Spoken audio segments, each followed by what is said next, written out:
एक बार तो बिना स्वार्थ किसी का भला करके देखिए, फिर देखना आपकी सारी उलझनें ऊपर वाला कैसे सुलझा देता है।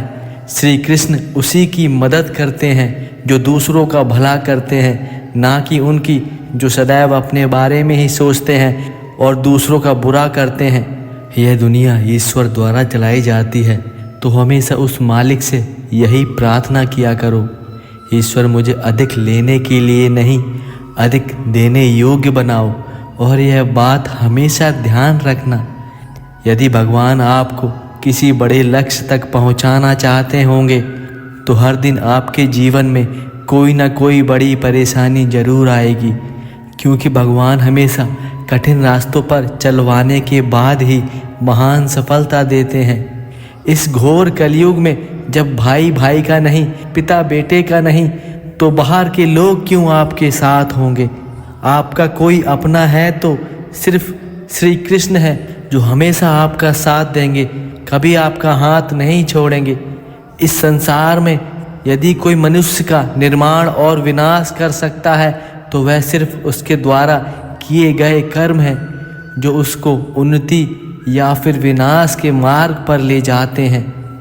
श्री कृष्ण ने कहा है, हमारे जीवन में समस्याएं कभी बिना किसी कारण से नहीं आती, उनका आना एक इशारा है कि हमें अपने जीवन में कुछ बदलाव की आवश्यकता है।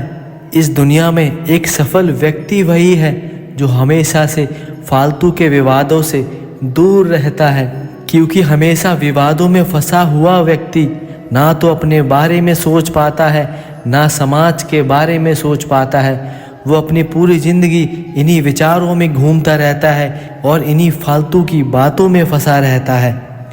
और जब कभी भी आपको अपनों के सामने अपनी सच्चाई साबित करनी पड़े तो उस जगह पर बुरे बन जाना ही ठीक है, क्योंकि सच्चाई साबित करने का अर्थ यह होगा कि तुम पर उनका कोई भरोसा नहीं है। इसलिए जहाँ पर तुम कभी गलत ना हो वहाँ पर आपको कभी भी झुकना नहीं चाहिए, चाहे उसके लिए आपको उन रिश्तों को ही तोड़ना क्यों ना पड़ जाए। कभी कभी ज़्यादा अच्छा होना भी बहुत बुरा होता है, यह बात हमेशा ध्यान रखना। सीधे पेड़ को ही दुनिया सबसे पहले काटा करती है, टेढ़े इंसान हमेशा बच जाते हैं, बस इसी वजह से कि उनसे कोई उलझना नहीं चाहता। यदि आपके जीवन में आपके ख्वाब बड़े हैं तो उन्हें पाने के लिए संघर्ष भी उतना बड़ा करना पड़ेगा, क्योंकि कभी भी छोटे संघर्ष से बड़ी सफलता नहीं पाई जा सकती। यह बात हमेशा ध्यान रखना कि दूसरों की छाँव में खड़े होकर अपनी परछाई खो जाती है। तुम्हें अपनी परछाई बनाने के लिए स्वयं धूप में खड़ा होना पड़ता है। यदि तुम्हें अपने जीवन में कुछ नया और बड़ा करना है तो उसके लिए खुद ही संघर्ष करना पड़ेगा। यदि दूसरों के सहारे रहोगे तो जो आपके पास है वह भी खो दोगे। यह बात हमेशा ध्यान रखना। यदि बुरे लोग सिर्फ समझाने मात्र से ही समझ जाते तो बांसुरी वाला कभी महाभारत होने ही नहीं देता। पता नहीं कैसे परखता है मेरा ईश्वर मुझे, परीक्षा भी कठिन लेता है और हारने भी नहीं देता। यह बात बिल्कुल सत्य है। जो कभी संघर्ष से परिचित नहीं होता, इतिहास गवाह है, वह कभी चर्चित नहीं होता। केवल रक्त संबंध से ही कोई अपना नहीं होता। प्रेम, सहयोग, विश्वास और सम्मान, ये सारे ऐसे भाव हैं जो परायों को भी अपना बना देती है। श्री कृष्ण कहते हैं, आप वापस नहीं जा सकते, ना ही शुरुआत को बदल सकते हो, लेकिन आप जहाँ हो वहीं से शुरू कर सकते हो और अपने अंत को बदल सकते हो। जीवन में अगर सफल होना है तो हमेशा सुनो सबकी, लेकिन करो जो आपका दिल और आपका विवेक कहता है। यह जीवन हमें सिखाता है, जब भी वक्त बुरा हो तो मेहनत 2 गुना करना, और जब वक्त अच्छा हो तो हमेशा दूसरों की मदद करना। यदि इस जीवन में कोई आपको ना समझे तो कभी परेशान मत होना। अच्छे लोग और अच्छी किताबें हर किसी के समझ में नहीं आती। श्री कृष्ण कहते हैं प्रेम का मतलब सिर्फ पा लेना ही नहीं होता।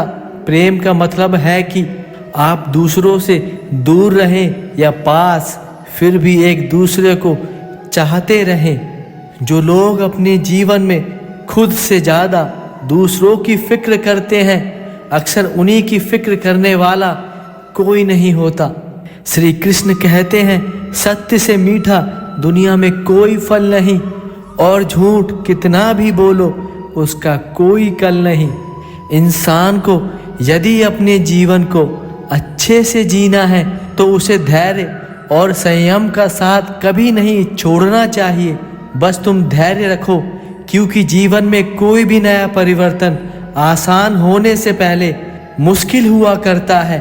श्री कृष्ण कहते हैं मत सोच कि तेरा सपना क्यों पूरा नहीं होता। हिम्मत वालों का इरादा कभी अधूरा नहीं होता।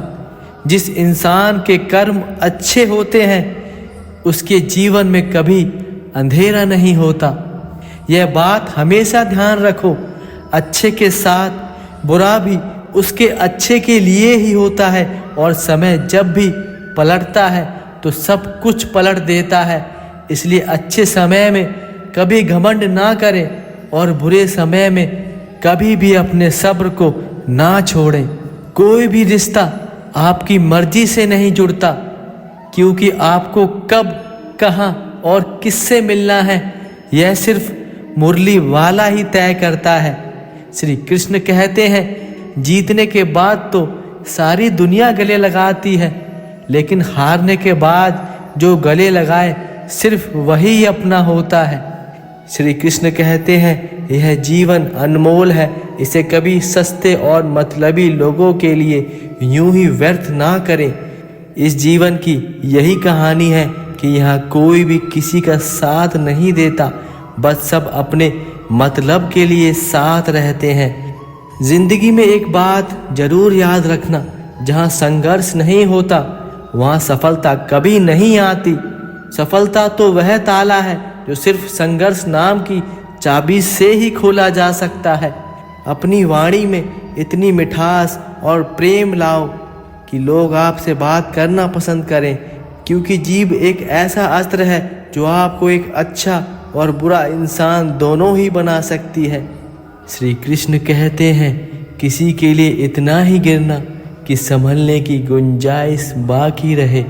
कभी मक्खन आदमी को नहीं लगाया जाता, मक्खन तो उसकी हैसियत, उसकी कुर्सी को लगाया जाता है। जो लोग सबसे ज़्यादा अपने होने का हक जताते हैं वही लोग सबसे पहले हाथ छोड़कर धोखा दे जाते हैं। यह बात हमेशा ध्यान रखना, क्रोध में बोला हुआ एक कठोर शब्द भी इतना जहरीला हो सकता है कि आपकी हजारों प्यारी बातों को वो एक पल में नष्ट कर देता है। यह दुनिया भी अजीब है, बर्दाश्त करो तो लोग कमज़ोर और डरपोक समझ लेते हैं, और सामना करो तो बदतमीज कहने लगते हैं। यह बात हमेशा याद रखना, जब नाश मनुष्य पर छा जाता है तो सबसे पहले उसका विवेक मर जाता है। इंसान का अहंकार और घमंड उसके द्वारा किए गए सारे अच्छे कर्मों को शून्य कर देता है। श्री कृष्ण कहते हैं जहाँ तुम गलत ना हो वहाँ कभी अपना सर मत झुकाना, और जहाँ तुम्हारी इज्जत ना हो वहाँ एक पल भी मत रुकना।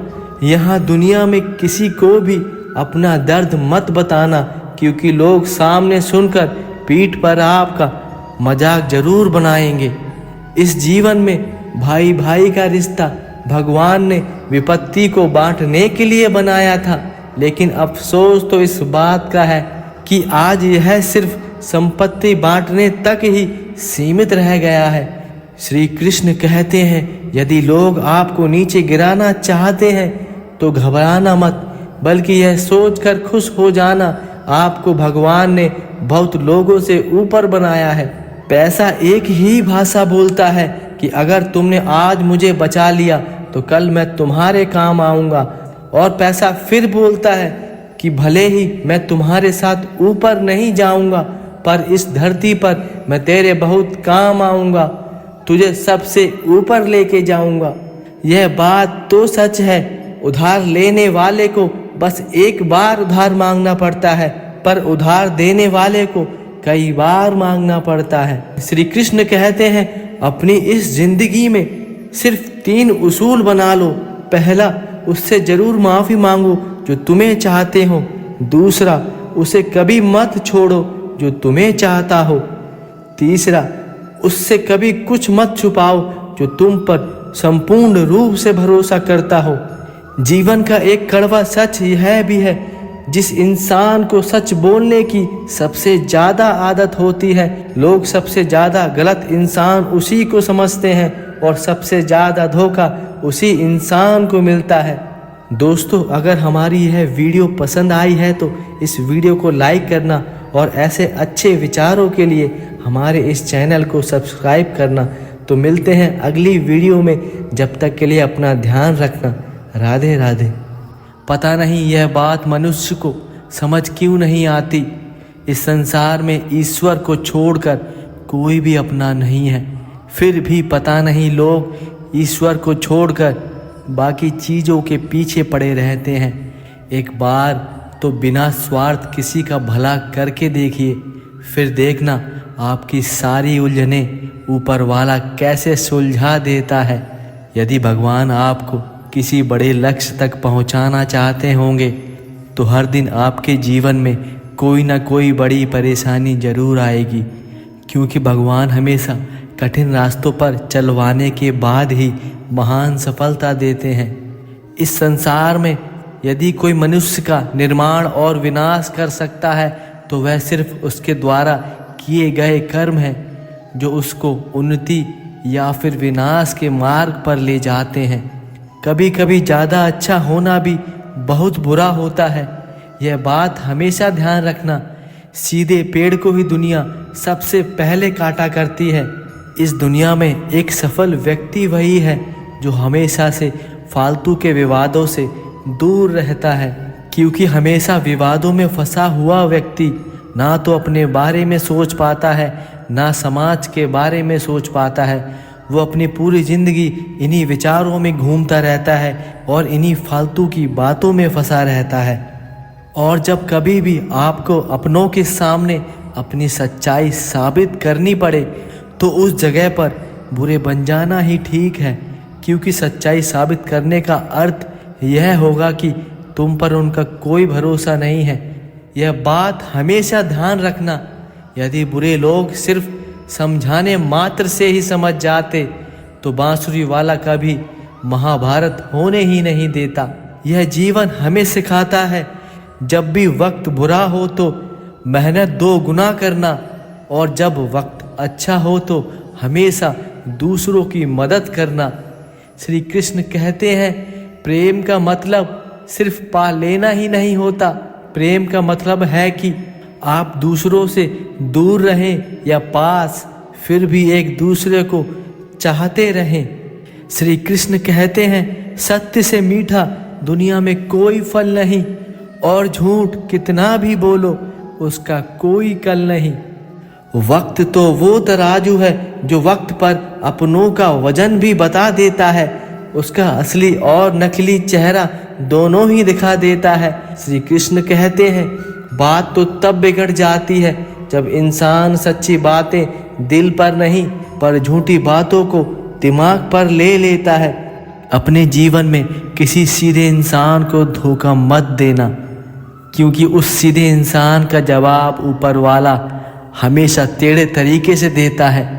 पता नहीं यह बात मनुष्य को समझ क्यों नहीं आती, इस संसार में ईश्वर को छोड़कर कोई भी अपना नहीं है। फिर भी पता नहीं लोग ईश्वर को छोड़कर बाकी चीज़ों के पीछे पड़े रहते हैं। श्री कृष्ण कहते हैं कि गलतियाँ ढूंढना गलत नहीं है, बस शुरुआत खुद से होनी चाहिए। सही कर्म वह नहीं जिसके परिणाम सदैव सही हो, सही कर्म तो वह है जिसका उद्देश्य कभी गलत ना हो। झाड़ू में तो एक बंधन होता है जब तक वो कचरा साफ करती है, और बंधन खुल जाने पर वह खुद ही कचरा बन जाती है। इसलिए सदा अपनों के साथ बंधे रहो। जिस दिन आप अपनी हंसी के मालिक खुद बन जाओगे उस दिन आपको कोई भी नहीं रुला सकता। यह बात याद रखना, नीयत साफ और मकसद सही हो तो यकीनन ईश्वर भी किसी न किसी रूप में आपकी मदद करने जरूर आते हैं। ज़िंदगी में कुछ काम ऐसे भी किया करो जिसका गवाह ऊपर वाले के सिवा और कोई ना हो। जहाँ पेड़ और पानी साथ हो वहाँ हरियाली अपने आप ही आ जाती है। जीवन भी यही है, जहाँ मन की सरलता और परिवार के संस्कार हैं वहाँ ज़िंदगी में हरियाली अपने आप ही आ जाती है। कर्म तो वो फसल है जिसे हर इंसान को काटना ही पड़ता है, इसलिए हमेशा अच्छे बीज बोए ताकि अच्छी फसल हो। जीवन में अकेले ही लड़नी पड़ती है ज़िंदगी की जंग, क्योंकि लोग सिर्फ तसल्ली देते हैं, साथ नहीं। पूर्ण लगन के साथ अपना काम करते रहो, क्योंकि जब आप फल की इच्छा करते हो तो कहीं ना कहीं आप अपने काम में पूर्ण रूप से समर्पित नहीं हो पाते। बस दिलों को जीतने का मकसद रखो। दुनिया जीत कर तो सिकंदर भी खाली हाथ गया था। जब हम रिश्तों के लिए वक्त नहीं निकालते तो वक्त हमारे बीच से रिश्ते ही निकाल देता है। अपनी जुबान से किसी की बुराई मत करो, क्योंकि बुराई तुम में भी है और जुबान दूसरों के पास भी है। रिश्तों का क्षेत्रफल कितना अजीब है। लोग लंबाई चौड़ाई तो नाप लेते हैं पर गहराई कोई देखता ही नहीं है। कर्ण ने महाभारत में कहा था कि दोस्त दुर्योधन, मुझे मृत्यु से भय नहीं लगता, लेकिन भगवान श्री कृष्ण की निश्चल मुस्कान मेरे संपूर्ण अस्तित्व को भीतर से हिला देती है। अगर किसी परिस्थिति में आपके पास सही शब्द नहीं है तो सिर्फ मुस्कुरा दीजिए। शब्द भूले जा सकते हैं पर मुस्कुराहट हमेशा काम कर जाती है। ज़िंदगी में सारा झगड़ा ही ख्वाहिशों का है। ना किसी को गम चाहिए और ना ही किसी को कम चाहिए। तारीफ़ करने वाले भी लोग आपको पहचानते होंगे, मगर फिक्र करने वालों को आपको ही पहचानना होगा। श्री कृष्ण कहते हैं, दो चीज़ों की गिनती करना छोड़ दो, खुद का दुख और दूसरों का सुख। ज़िंदगी आसान हो जाएगी। अंधेरे में जब हम दिया हाथ में लेकर चलते हैं तो हमें यह भ्रम रहता है कि हम दिए को लेकर चल रहे हैं, जबकि सच्चाई एकदम उल्टी है। दिया हमें लेकर चल रहा होता है। यह बात सत्य है। जब अक्ल छोटी हो जाए तो जुबान लंबी हो जाती है। भूखे पेट, खाली जेब और झूठा प्रेम इंसान को जीवन में बहुत कुछ सिखा कर जाता है। अच्छे के साथ अच्छे रहो पर बुरे के साथ बुरे मत बनो, क्योंकि तुम पानी से कीचड़ साफ कर सकते हो पर कीचड़ से कभी कीचड़ नहीं। जिंदगी में सब लोग रिश्तेदार और दोस्त बनकर नहीं आते। कुछ लोग आपके जीवन में सबक बनकर भी आते हैं। हर फैसला सोच समझ कर लो, क्योंकि हर फैसले के अंदर उसका अंजाम छिपा होता है, जैसे बीज के अंदर पेड़ छुपा होता है। यकीन मानो, जिसे तुम सच में चाहोगे वह तुमसे कुछ नहीं चाहेगा। मौत सिर्फ तब नहीं आती जब इंसान मरता है, मौत तो तब भी आती है जब एहसास मरता है। बिना एहसास के जिंदा इंसान का कोई भी वजूद नहीं होता।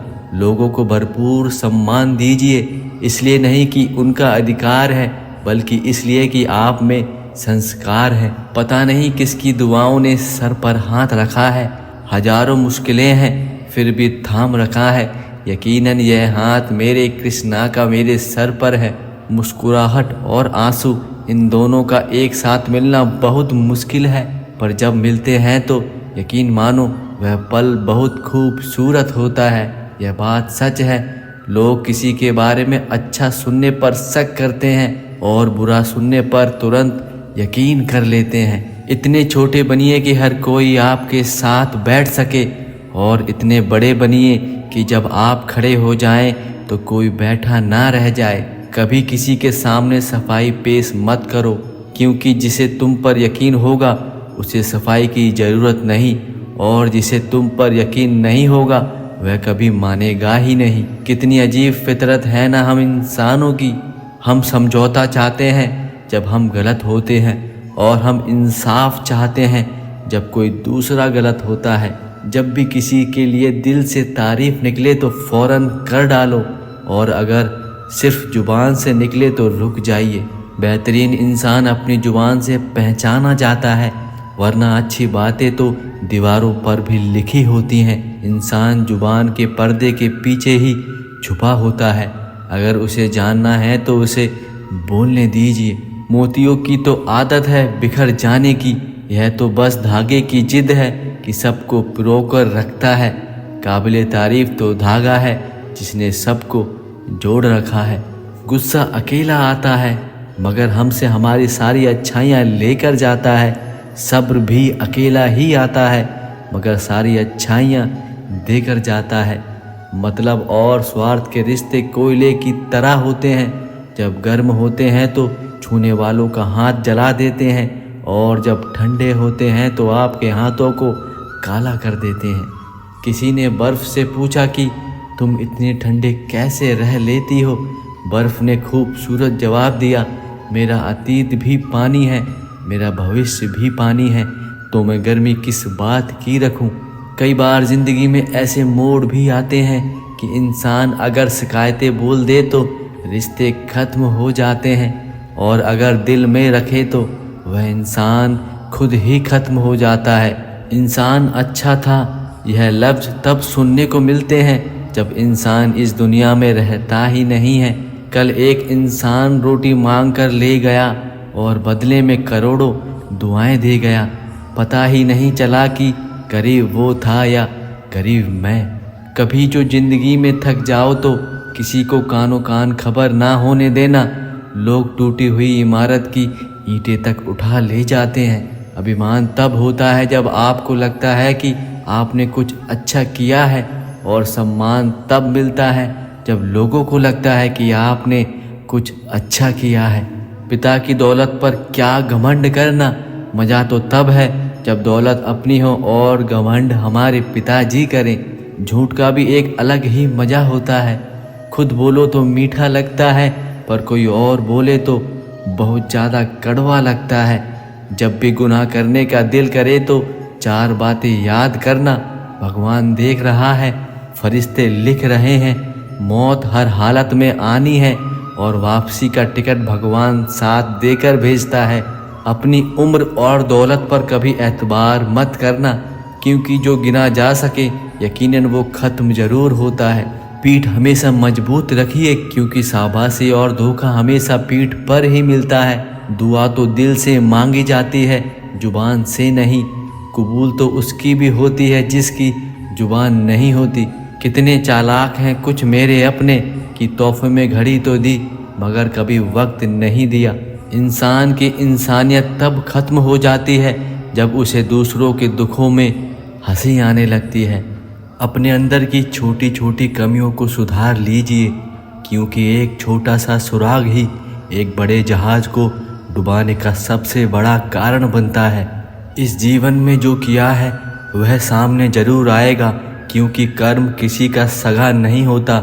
जैसा कर्म होता है वैसा ही फल मिलता है।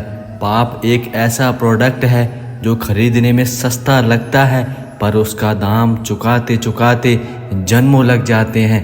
मौन रहना बहुत अच्छी बात है, पर यह पता होना चाहिए कि कब मौन रहना है और कब नहीं। ऐसा मौन सही नहीं जो आपके व्यक्तित्व पर ही प्रश्न चिन्ह लगा दे। सबसे समझदार और स्थिर बुद्धि वाला व्यक्ति वही है जो सफलता मिलने पर अहंकार में नहीं आता और असफलता मिलने पर गम में नहीं डूबता। जब रास्ते में रुकावट आए तो नदी को याद कर लेना। नदी की तरह अपने रास्ते से सारी रुकावटें हटाते हुए अपनी मंजिल की तरफ बढ़ते जाना। श्री कृष्ण कहते हैं, जिस तरह हवा एक दिशा में नहीं बहती, वो समय समय पर बदलती रहती है, ठीक उसी प्रकार मनुष्य की किस्मत भी बदलती रहती है। कभी सुख आते हैं तो कभी दुख आते हैं। समय खराब चल रहा हो तो परेशान मत होना, सही समय का इंतज़ार करना। आपका समय बदलेगा ज़रूर। खास होते हैं वह लोग जो वक्त आने पर वक्त दिया करते हैं। मजाक और पैसा काफ़ी सोच समझ कर उड़ाना चाहिए, क्योंकि समय बहुत बलवान होता है। राजा से रंक बनने में बिल्कुल भी समय नहीं लगता। अच्छे लोगों की इज्जत कभी कम नहीं होती, क्योंकि सोने के 100 टुकड़े भी कर दो, उसकी कीमत हमेशा उतनी ही रहती है जितना टुकड़े करने से पहले होती है। वादा अगर निभा ना सको तो किसी से किया भी ना करो। इस खेल में आपका तो सिर्फ वादा ही टूटता है, लेकिन किसी का तो अंदर से दिल ही टूट जाता है। वह इंसान आपकी वैल्यू कभी नहीं समझेगा जिसके लिए आप हमेशा उपलब्ध रहते हो। कभी कभी दूसरों को अपनी अहमियत दिखाना भी ज़रूरी होता है ताकि वह आपकी कदर कर सके, आपकी वैल्यू को समझ सके। कभी भी इंसान अपनी मर्जी से खामोश नहीं होता, वह किसी न किसी बात से अंदर से सताया होता है। हमेशा अपनी नज़र उस चीज़ पर रखो जिसे तुम पाना चाहते हो, उस पर नहीं जिसे तुम खो चुके हो। क्योंकि जो चीज़ खो चुकी है, बस यह मान लो वह तुम्हारे लिए थी ही नहीं। कहते हैं ज़िंदगी का आखिरी ठिकाना ईश्वर का घर होता है। कुछ अच्छा कर ले ऐ इंसान, क्योंकि किसी के घर खाली हाथ नहीं जाया करते। ज़िंदगी में सब लोग दोस्त या रिश्तेदार बनकर नहीं आते, कुछ लोग सबक बनकर भी आते हैं। कभी कभी उस इंसान का दर्द भी तो समझो जो तुमसे अब कुछ नहीं कहता। कभी भी किसी के इतने भी करीब कि उसे तुमसे दूर रहना ही अच्छा लगने लगे। वह गलतियाँ बहुत दर्द देती हैं जिसकी माफ़ी मांगने का वक्त निकल चुका होता है। श्री कृष्ण कहते हैं, अगर कोई अकेला है तो इसका मतलब यह हरगिज़ नहीं है कि कोई उसे पसंद नहीं करता, बल्कि वह अकेला इसलिए है क्योंकि उसने दुनिया के सारे रंग और औकात देख लिए हैं। ऐ इंसान, अगर तुम औरों के दम पर उड़कर दिखाओगे तो अपने दम पर उड़ने का हुनर ही भूल जाओगे। नफ़रत का अपना कोई वजूद नहीं होता, यह तो मोहब्बत की गैर मौजूदगी का नतीजा है। सिर्फ एक गलती की देरी है, फिर लोग भूल जाएंगे कि तुम पहले कितने अच्छे थे। घमंडी के लिए कोई ईश्वर नहीं होता, चालू इंसान का कोई पड़ोसी नहीं होता और क्रोधी इंसान का कोई मित्र नहीं होता। हमेशा यह ध्यान रखो, गलत फहमी जिससे है उसी से बात करो। दूसरों से करोगे तो दूरियां बढ़ती चली जाएंगी। हमने एक उम्र गंवा दी तेरी चाहत में, कितना खुशकिस्मत वाला होगा तुझे मुफ्त में पाने वाला। जीत भी फीकी लगने लगती है अगर कोई बधाई देने वाला आपके साथ ना हो, और हार भी सुंदर लगती है अगर कोई आपके साथ खड़ा हो और यह कह दे, कोई बात नहीं, अगली बार दोबारा कोशिश करना। रात भर गहरी नींद आना इतना आसान नहीं, उसके लिए दिन भर ईमानदारी से जीना पड़ता है। बिना मतलब के यहाँ कोई आपको इज्जत नहीं देता, इसलिए खुद को इतना सफल बनाओ कि बिना मतलब के भी लोग आपकी इज्जत करें। बड़े ही खुशनुमा वहम थे कि हम उनकी ज़िंदगी में अहम थे।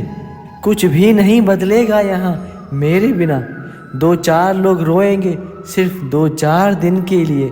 इसलिए जितना भी समय है उसे हंस खेल कर जिया करो, क्या पता तुम्हारा आज आखिरी दिन हो। नौकरी तो सपने देखने के लिए ठीक है, लेकिन उन सपनों को जीना चाहते हो तो मालिक ही बनना पड़ेगा। नींद भी नीलाम हो जाती है दिलों की महफिल में, जनाब किसी को भूल कर सो जाना इतना आसान नहीं है। मैं तो इस वास्ते चुप हूँ कि तमाशा ना बने, और तू समझता है मुझे तुझसे कोई शिकायत नहीं है। दर्द बताकर बदनाम हो जाओ, इससे तो अच्छा है मुस्कुराकर खामोश हो जाओ। जो व्यक्ति स्पष्ट साफ सीधी बात करता है उसकी वाणी कठोर होती है, लेकिन ऐसा इंसान आपको कभी धोखा नहीं देता। यदि सब कुछ करने के बाद भी परिणाम न मिले तो उसे श्री कृष्ण की मर्जी समझकर जो हो रहा है उसे होने देना चाहिए। श्री कृष्ण कहते हैं, जो कुछ भी तुमसे छीना जा सकता है समझना वो तुम्हारा है ही नहीं। किसी और को सुधारने को तब निकलना जब खुद में कोई भी कमी ना हो। अगर ठीक करना है तो पहले अपनी कमियों को ठीक करो।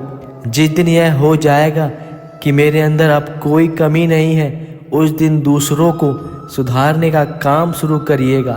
हाँ, पर जब आपको लग रहा है मुझ में अभी हजारों कमियां हैं, तब तक दूसरों की कमियां निकालना बंद कर दीजिए। किसी भी व्यक्ति से ज़्यादा लगाव हमेशा हानिकारक है, क्योंकि लगाव उम्मीद की ओर ले जाता है और उम्मीद दुख का कारण बनता है। मन में उतरना और मन से उतरना आपके व्यवहार पर निर्भर करता है। यदि आपका व्यवहार बहुत सुंदर है, बहुत अच्छा है, तो आप सबके मन के बने रहोगे। यदि वह व्यवहार किसी को पसंद नहीं आता तो आप किसी के मन के कभी नहीं रहते। इंसान पता नहीं क्यों अपने घमंड में रहता है, जबकि इस संसार में कुछ भी स्थिर नहीं है, न समय, न प्रेम, न घृणा और ना कोई संबंध। श्री कृष्ण कहते हैं, यदि आप किसी पर बिना किसी शक के पूरी तरह से भरोसा करते हैं तो आपको दो में से सिर्फ एक ही परिणाम मिलता है, जीवन के लिए एक अच्छा व्यक्ति या जीवन के लिए एक अच्छा सबक। बहुत समय पहले की बात है, एक गांव में धीरज नाम का एक लड़का रहता था। वो अपने जीवन में बहुत ज़्यादा परेशान था। उसकी निराशा का कारण उसका खाली रहना था, कुछ काम ना होना था। उसके माता पिता भी इस बात से रोज़ उसे यही बोलकर ताना मारते थे कि तेरे साथ के सभी लड़के कुछ ना कुछ काम करते हैं, पर तू हमेशा घर पर ही बैठा रहता है। तुझे बिल्कुल भी शर्म नहीं आती। मित्रों और रिश्तेदारों में भी उसका मजाक ही बनाया जाता था। जब भी कोई उससे पूछता था कि तुम क्या करते हो, तो उसे बताने में बहुत ही शर्म आती थी कि कुछ नहीं करता हूँ। धीरे धीरे शर्म की वजह से उसने सबसे मिलना भी कम कर दिया था और वो ज़्यादातर समय अपने घर में ही अकेला बैठा रहता था और अपनी किस्मत को कोसता रहता था और भगवान को दोष देता रहता था। अब वह इतना परेशान था कि खुद की ज़िंदगी उसे बोझ लगने लगी थी। उसके मन में विचार भी आता था कि ऐसी ज़िंदगी से बेहतर तो मौत होती है। एक दिन रास्ते में जाते हुए उसने देखा कि एक महात्मा दुख के ऊपर प्रवचन दे रहे थे। वहाँ काफ़ी भीड़ थी जो उस महात्मा की बातों को बड़े ध्यान से सुन रहे थे। तो वो भी उस भीड़ में जाकर उन महात्मा की बातों को सुनने लगा। महात्मा कह रहे थे कि दुख एक गुरु की भांति होता है, जो बस हमें जीवन की सच्चाई ही दिखाता है और हमें सही से जीवन कैसे जीना है यह भी सिखाता है। यह बस आप पर निर्भर करता है कि आप उस दुख रूपी गुरु से जीवन जीना भी सीख सकते हो और चाहे तो उस दुख में डूबकर रो भी सकते हो। धीरज यह सारी बात बड़े ध्यान से सुन रहा था। उसे यह बातें बिल्कुल भी सच नहीं लगी। वो भीड़ में खड़ा होकर बोलता है, महात्मा जी, दुख कभी भी कुछ सिखाकर नहीं जाता। दुख तो बस दर्द और पीड़ा देता है, उसकी पीड़ा की कोई सीमा नहीं होती। दुख में मन इतना टूट जाता है जैसे मानो सब कुछ खत्म हो चुका हो। तभी महात्मा ने धीरज से कहा, क्या दुख है तुम्हें बेटा? इतना कहते ही धीरज ने अपना सारा दुख महात्मा को कह सुनाया और पूछा, क्या आपके पास मेरे इस दुख का कोई समाधान है? यह सुनते ही महात्मा मुस्कुराए और कहते हैं, जिस दिन तुम्हारे जीवन में सच्चा दुख आएगा उस दिन तुम मेरे पास आना, मैं तुम्हारे दुखों का समाधान अवश्य करूँगा। महात्मा इतना कहते हैं और वहाँ से चले जाते हैं। धीरज ने सोचा, जो मुझ पर बीत रहा है क्या वो दुख सच्चा नहीं है? मेरे दुख को कोई नहीं समझ सकता, ना कोई इंसान और ना कोई महात्मा। इन दुखों से परेशान होकर धीरज ने एक निर्णय लिया कि अब वो कुछ ना कुछ तो करके ही दिखाएगा। उसने छोटा सा व्यापार शुरू किया, पर उसमें उसको सफलता नहीं मिल रही थी, परंतु घर वाले खुश थे कि वो कुछ ना कुछ तो कर रहा है, कम से कम प्रयास तो कर रहा है। परंतु उसने हार नहीं मानी। वो उस व्यापार में लगा रहा और धीरे धीरे उसका व्यापार चलने लगा और 2 साल के अंदर ही वो एक सफल व्यापारी बन गया। अब धीरज को बहुत लोग पसंद करने लगे थे। उसके घर वाले भी उससे खुश थे। लोगों को उसका काम पसंद आ रहा था और धीरे धीरे उसके मित्रों की संख्या भी बढ़ती जा रही थी और वो अब जिंदगी में बहुत खुश था। और कुछ मित्र उसे सलाह देने लगे, यदि तुम इतने बड़े व्यापारी बनकर खुश हो तो मान लो इस राज्य के तुम सबसे बड़े व्यापारी बन जाओगे तो वो खुशी कितनी होगी। फिर तुम्हारा और भी ज़्यादा सम्मान होगा, लोग तुम्हारी और भी ज़्यादा इज्जत करेंगे, चारों तरफ तुम्हारा यश फैल जाएगा, यहाँ तक स्वयं राजा भी तुमसे मित्रता करना चाहेंगे और शायद ज़रूरत पड़ने पर तुमसे पैसे उधार भी मांगे। ये बातें धीरज के मन में घर कर गईं और उसने और भी ज़्यादा धन कमाने का प्रयास करना शुरू कर दिया। पर उसे यह सब बहुत जल्दी चाहिए था, वो ज़्यादा समय बर्बाद नहीं करना चाहता था, तो उसने ऐसे कार्य करना शुरू कर दिए जो सही नहीं थे। बड़ी मात्रा में अपने मित्रों से उधार लेना शुरू कर दिया। ज़्यादा मुनाफे के चक्कर में उसने सामान में मिलावट करना शुरू कर दिया। दूसरे व्यापारियों से घृणा और उनके खिलाफ षड्यंत्र रचाना भी शुरू कर दिया। वो सभी गलत काम करके धन तो अधिक कमा रहा था, पर अब उसके जीवन में सुकून नहीं था। उसकी मन की शांति गायब हो चुकी थी। उसकी रातों की नींद भी पता नहीं कहाँ चली गई थी। सुख साधन की सारी वस्तुएं मिलने के बाद भी उसे सुख नहीं मिल रहा था। एक दिन धीरज अपने घोड़े पर कहीं जा रहा था, तभी रास्ते में उसे महात्मा का आश्रम दिखाई देता है। यह वही महात्मा थे जो धीरज को पहले भी मिले थे। महात्मा के पास जाकर धीरज ने कहा, गुरुदेव, आपने कहा था जब तुम्हारे जीवन में सच्चा दुख आए तो मेरे पास आना, मैं उसका समाधान जरूर करूँगा। मैं अब बहुत दुखी हूँ, मेरी रातों की नींद गायब हो गई है, मेरे पास सब कुछ होकर भी कुछ नहीं है, मेरी खुशियाँ ना जाने कहाँ चली गई हैं। और धीरज ने अपनी सारी समस्याएं महात्मा को बता डाली। महात्मा ने कहा, जब तुम मुझे पहली बार मिले थे तब भी तुम दुखी थे और तुम आज भी दुखी हो, तुमने इस दुख से क्या सीखा?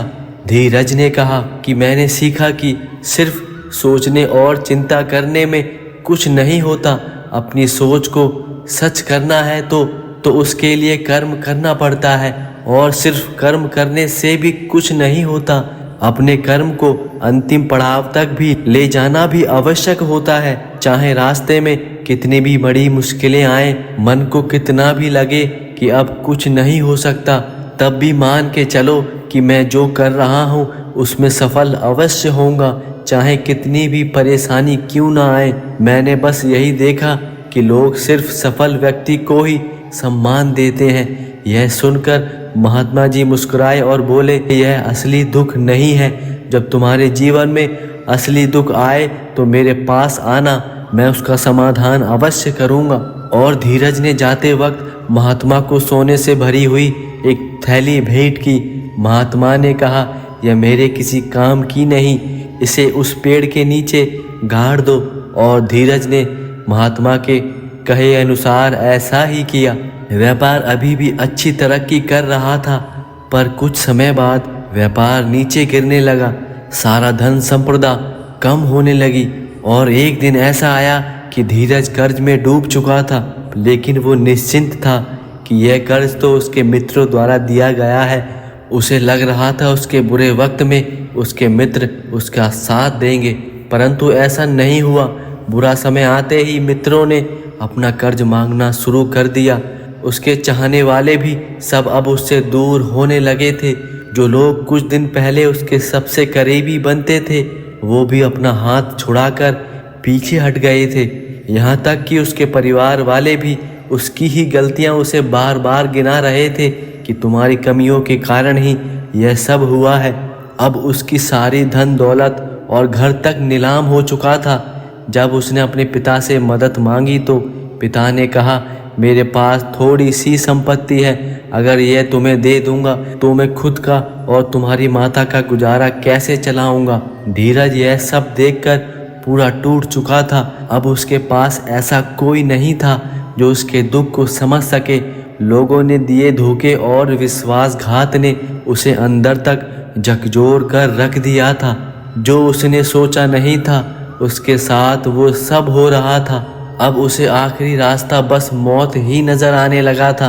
और जब वो आत्महत्या के लिए पहाड़ी की तरफ जा रहा था, तभी अचानक उसे याद आया कि महात्मा ने कहा था, जब तुम्हारे जीवन में असली दुख आए तब मेरे पास आना।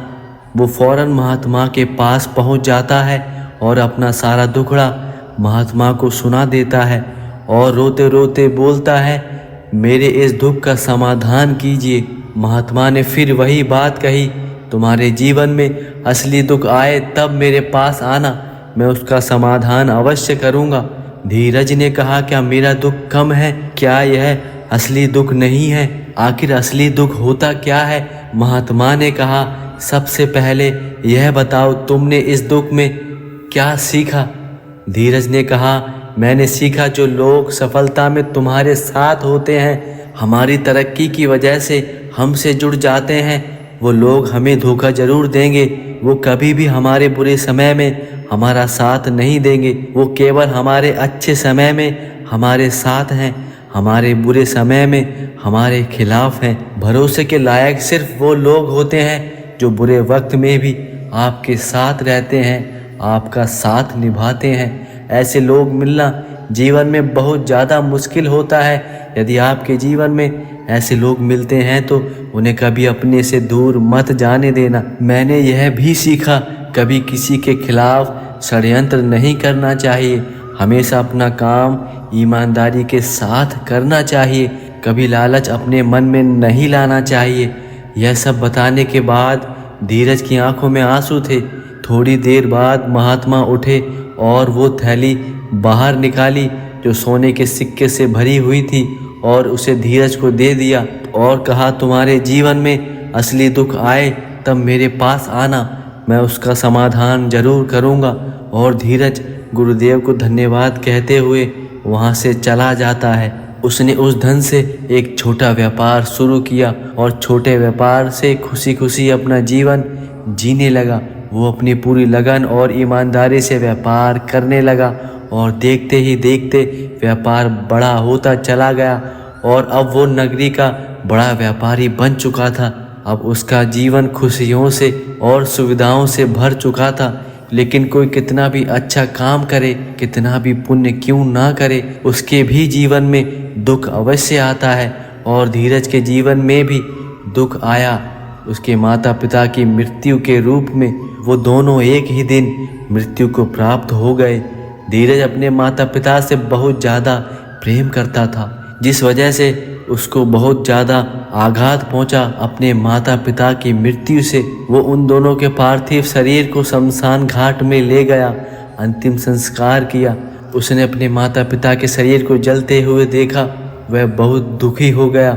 और जब वो घर लौट कर आया, अपने माता पिता की संपत्ति को देखा और सोचा कि उनके जाने के बाद यह कितनी लावारिस पड़ी है, जिसके लिए उसके माता पिता हमेशा लड़ते रहते थे। उसके पिता ने जो भी कमाया था वह सब यहीं रह गया। उसके मन में इसी तरह अनेकों विचार आने लगे। उसका मन काफ़ी ज़्यादा विचलित हो चुका था। उसे बहुत खालीपन सा महसूस हो रहा था, पर वो समझ नहीं पा रहा था कि उसके साथ क्या हो रहा है। और वह महात्मा के पास गया। महात्मा ने उससे कहा, तुम्हारे जीवन में कुछ दुख है तो बताओ। उसने कहा, वैसे तो जीवन में कोई दुख नहीं है, सब अच्छा चल रहा है, लेकिन मेरे माता पिता की मृत्यु हो गई है। इस वजह से मेरा ध्यान कहीं नहीं लग पा रहा है। इस घटना से मैं काफ़ी ज़्यादा परेशान हूँ।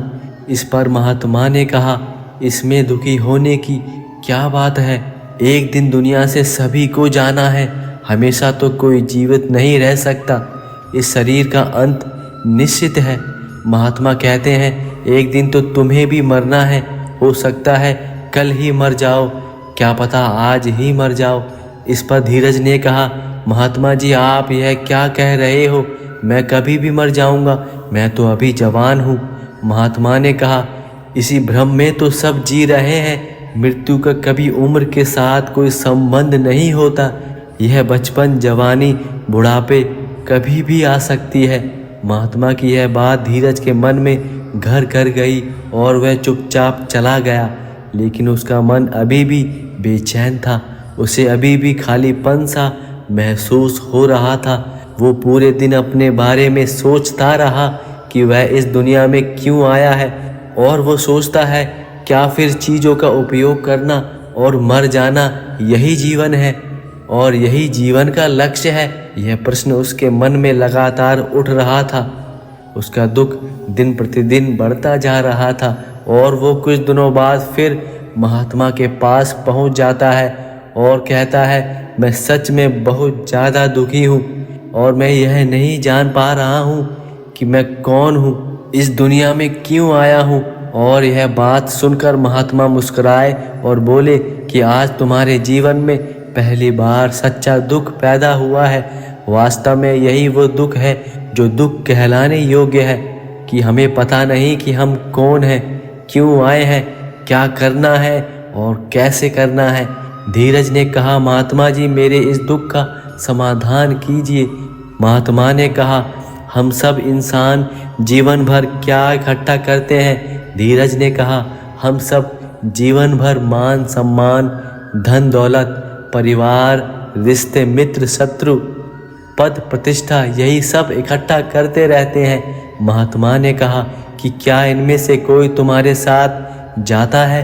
धीरज ने कहा, नहीं गुरुदेव, कुछ नहीं जाता। मेरे माता पिता के साथ कुछ नहीं गया, सब यहीं रह गया। महात्मा ने कहा, मेरी बातों को ध्यान से सुनना। इस दुनिया में हमें जो इकट्ठा करना है वह हम इकट्ठा करते नहीं। चीज़ें जो हमारे सामने होती हैं लेकिन हम उन्हें देखने का प्रयास करते नहीं।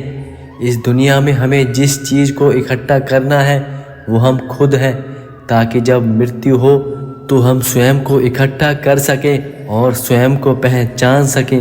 हम भीतर से बहुत ज़्यादा बटे हुए हैं। हम बटे हुए हैं प्रेम में, नफरत में, क्रोध में, जलन में, धन संपत्ति और मान सम्मान में, जाति धर्म और ऊंच नीच में। इस बंटवारे की वजह से हमारी चेतना कभी एक नहीं हो पाती। हमारी चेतना बिखर गई है, इसलिए हमारे पास इतना भी समय नहीं कि हम खुद के अंदर देख सकें।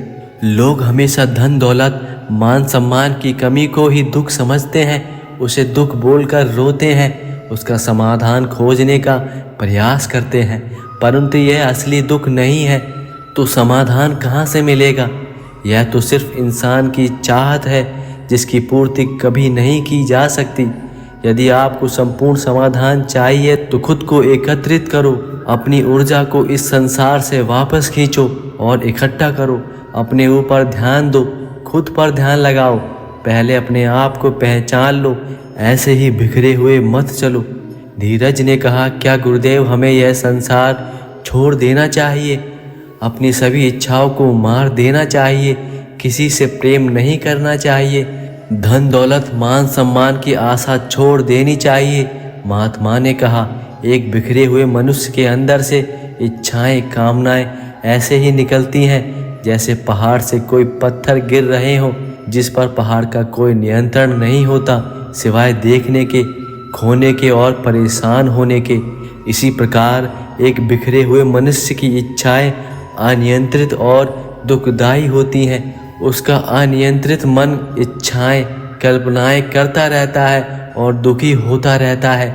लेकिन जब व्यक्ति एकत्रित हो जाता है, उसके बाद जो भी करता है अपने नियंत्रण में करता है, तब इच्छाएं भी उसकी इच्छा से निकलती हैं। धीरज ने कहा, महात्मा जी आपने सच्चे दुख का समाधान कर दिया, उसके लिए आपका धन्यवाद। मैं खुद को एकत्रित करने का प्रयास करूंगा। महात्मा ने कहा, मानव शरीर में बहुत ऊर्जा है, परंतु यह बेकार के कामों में लगा दी गई है, व्यर्थ की चीज़ों में लगा दी गई है। यह तो ऐसा है जैसे अत्यंत शक्तिशाली मशीन किसी बच्चे के हाथ में दे दी गई हो, बिना सोचे समझे, बिना किसी नियंत्रण और जानकारी के। बस वो बच्चा इस शक्ति को कहीं भी बर्बाद कर रहा है। इसलिए अपनी चेतना के सत्य पर ध्यान दो, उसे एकत्रित करो। धीरज को अपने प्रश्नों का उत्तर मिल चुका था। उसने महात्मा को धन्यवाद कहा और वहाँ से चला गया।